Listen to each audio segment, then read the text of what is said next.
Ecclesiastes 8. There's nothing better than being wise and knowing how to interpret the meaning of life. Wisdom puts light in the eyes and gives gentleness to words and manners. No one can control the wind. Do what your king commands. You gave a sacred oath of obedience. Don't worryingly second guess your orders or try to back out when the task is unpleasant. You are serving his pleasure, not yours. The king has the last word. Who dares say to him, "What are you doing?"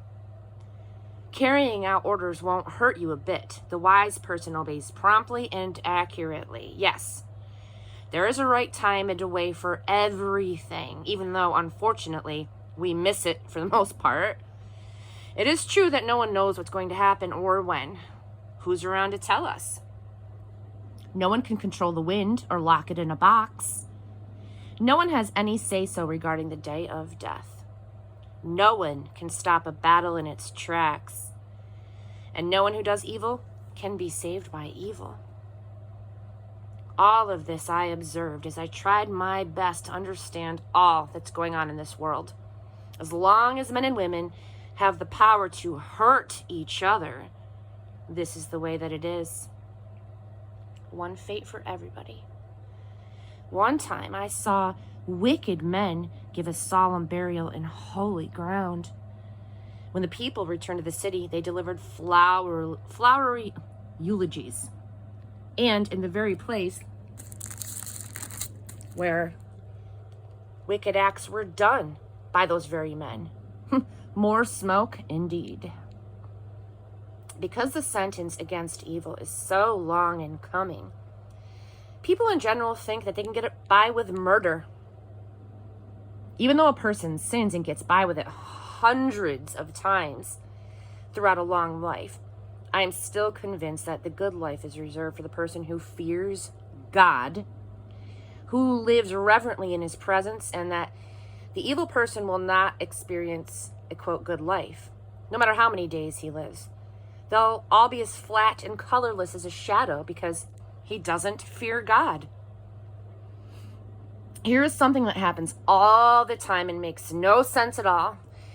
Good people get what's coming to the wicked, and bad people get what's coming to the good. I tell you, this makes no sense. It's smoke.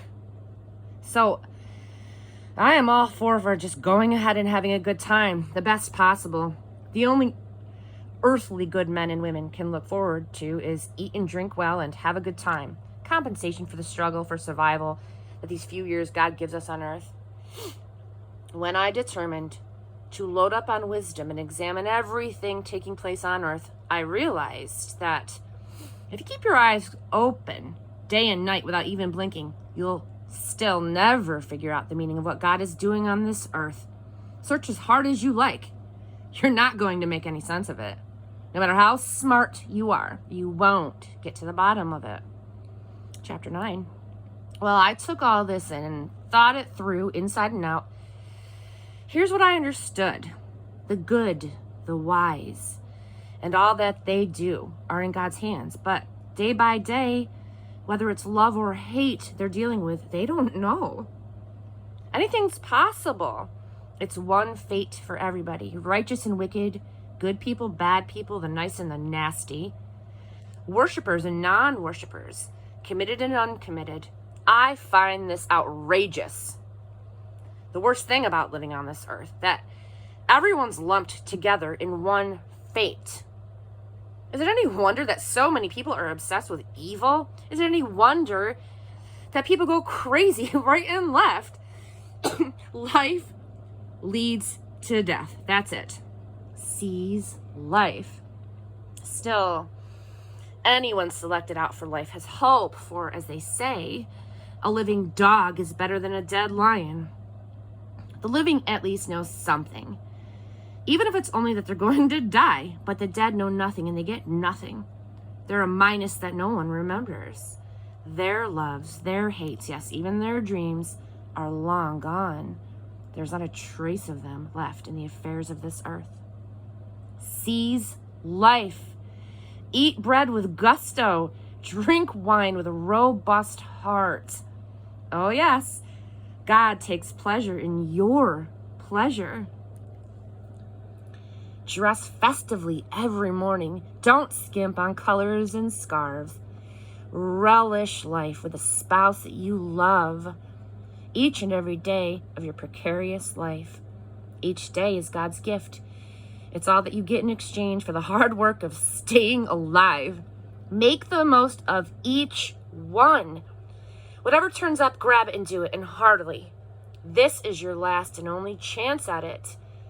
For there's neither work to do nor thoughts to think in the company of the dead, where you're most certainly headed.